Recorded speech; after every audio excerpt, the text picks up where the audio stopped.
마태복음 6장 33절 말씀은 그리스도인들이 애송하는 말씀입니다. 거기 이렇게 써 있어요. 먼저 그의 나라와 그의 의를 구하라. 여기에 보면은 먼저라는 단어가 나옵니다. 굉장히 중요한 단어죠. 예수님은 우리에게 필요한 것이 많고 선택할 수 있는데 먼저 할 것이 있다고 얘기합니다. 나중에 해야 될 것이 있다고 말하는 거예요. 앞에서 우리 목사님들이 쭉 그에 대해서 이야기를 했습니다. 저는 세 가지로 말씀드리고 싶어요. 첫 번째, 큰 돌을 먼저 넣어라 하는 것입니다. 이것은 내가 무엇을 먼저 할 것인가를 늘 생각하라는 거예요. 하루를 시작할 때 무엇을 먼저 할 것인가. 스티븐 코비라고 하는 사람이 했던 실험입니다. 여러분 아마 들어보신 적이 있을 거예요. 큰 그릇에다가 큰 돌과 자갈과 모래를 준비합니다. 그래서 이걸 다 넣어보라 그래요. 근데 그 그릇의 크기는 그렇게 크지 않습니다. 사람들이 제일 먼저 거기다가 모래를 넣습니다. 그리고 거기다가 자갈을 넣습니다. 그리고 마지막에 큰 돌을 넣으려니까 안 들어가요, 이게. 이제 이걸 다 빼낸 다음에 스티븐 코비는 큰 돌을 먼저 넣습니다. 그 사이사이에다가 자갈을 넣고요. 그리고 마지막에 남은 사이에다가 모래를 집어넣으니까 딱 들어가는 거예요. 이 우선순위입니다. 무엇을 먼저 할 것인가. 여러분 이걸 꼭 생각하시기를 바라요. 여러분 인생의 큰 돌은 뭡니까? 여러분 뭘 먼저 하세요? 그것은 내가 뭘 소중하게 여기느냐에 따라서 달라지는 거예요. 이건 각자마다 좀 다르지 않겠습니까? 여러분 우리가 하나님의 영광을 위해 사는 인생이라고 일단 먼저 전제하고 그리고 난 다음에 매일매일의 순간 가운데 큰 돌이 뭔가 이걸 생각하십시오. 앞에서 우리 한 목사님도 말씀하셨습니다마는 긴급한 게 뭔가, 그죠? 그 다음에 나중에 해야 될 것은 뭔가, 나중에 해도 되는 일이 있잖아요. 조금만 생각하면 압니다. 여러분 인생에 큰 돌을 먼저 넣기를 바랍니다. 두 번째 교훈은 뭐냐면 나침반을 확인하라는 것입니다. 나침반. 우리 인생에다 나침반이 있죠. 나침반은 항상 북쪽을 가르칩니다. 항해하는 배가, 물론 지금은 GPS가 있습니다만은 나침반이 없이 올바른 방향으로 갈 수 있어요? 불가능합니다. 이 교훈은 우리의 삶에 여전히 유효해요. 어느 방향으로 갈 것이냐, 내 삶의 기준이 뭐냐, 내가 뭘 따라갈 것이냐, 이거 너무 중요한 거 아닙니까? 나침반이 없는 인생 방황할 수밖에 없어요. 내 삶의 기준과 목표가 분명하지 않으면은 여러분 우리의 인생에 방황할 수밖에 없습니다. 짐 콜린스라고 한때 이제 굿 그레이시라고 하는 책으로 유명한 교수가 있습니다. 이분에 대한 이야기가 참 많은데 그분은 이렇게 얘기했어요. 성공한 기업들을 보니까 방향이 올바로 세팅되어 있기 때문에 방향이. 그러니까 성공하려면 결국 나침반이다.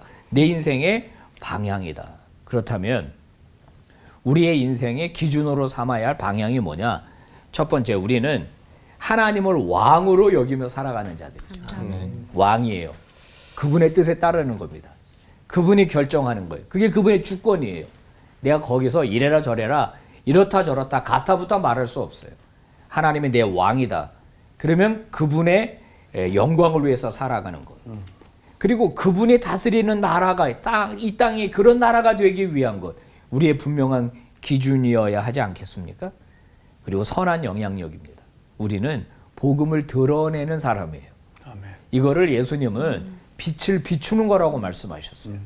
우리의 기준은 분명합니다. 나를 통해서 하나님의 빛이 드러나도록, 영광이 드러나도록 하는 것입니다. 마지막 세 번째는 뭐냐? 성공보다 바른 것을 추구하라는 거예요. 성공보다 올바른 것을 추구하라. 오늘 성경에도 그의 나라와 그의 의를 추구하라 그랬습니다. 의가 뭡니까? 하나님의 기준이죠. 그게 뭐예요? 정의 아닙니까? 발음이에요, 발음. 예수 믿는다고 하면서 바르지 않게 사는 사람이 얼마나 많아요. 하나님의 나의 왕이라고 그러면서 정의롭지 않은 사람들이 얼마나 많아요. 필요에 따라 이제 다 바꾸는 사람들, 이런 사람 너무나 많죠. 미가서는 우리에게 아주 중요한 지침을 줍니다. 6장 8절 뭐라 그래요? 하나님이 너에게 요구하는 게 뭐냐? 공의를 행하는 거 아니냐? 그리고 겸손히 행하는 거 아니냐? 네 하나님과 동행하는 거 아니냐? 그러니까 네가 하나님을 섬기면서 정의롭지 못하게 사는 것은 하나님의 영광을 가리는 것이 된다. 성공보다 뭘 추구하라? 올바름이 무엇인가? 정의가 무엇인가? 이것이 여러분의 선택의 기준이 되기를 주의 이름으로 축복합니다. 그러면 어떤 일이 벌어집니까? 오늘 성경은 놀라운 이야기를 말씀하고 있어요. 그리하면 이 모든 것을 너희에게 더하시리라. 보너스의 법칙입니다. 보너스의 법칙.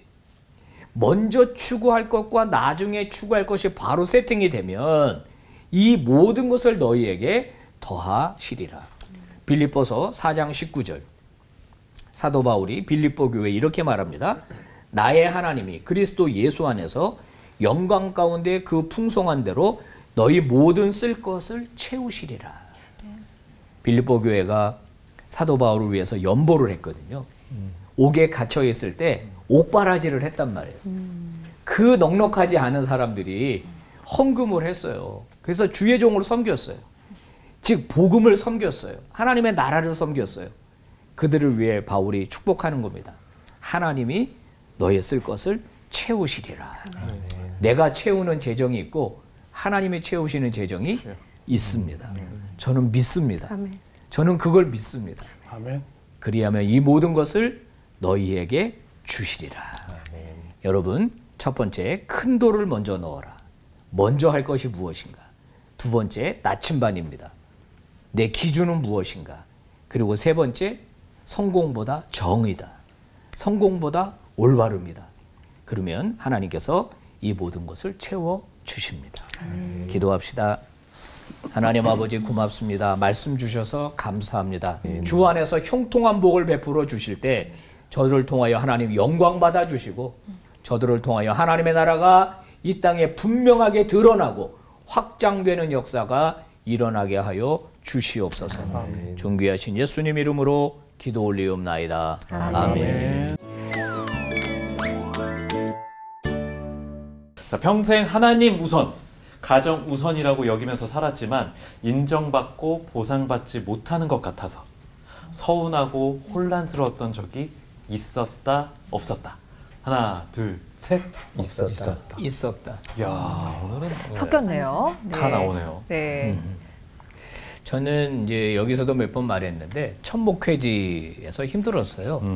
이 방송을 이제 그 교회 성도들도 이제 보고 계실 텐데, 근데 뭐 힘든 건 힘들었다고 이야기를 하니까 어려운 교회 갔었고, 저도 많이 어렸었고, 근데 이제 교회가 성장하면서 저도 같이 성장을 했는데, 한동안은 이제 나는 하나님 중심, 교회 중심으로 열심히 했는데, 사람들이 알아주지 못할 때, 성도들로부터 인정받지 못했던 시기가 있었어요.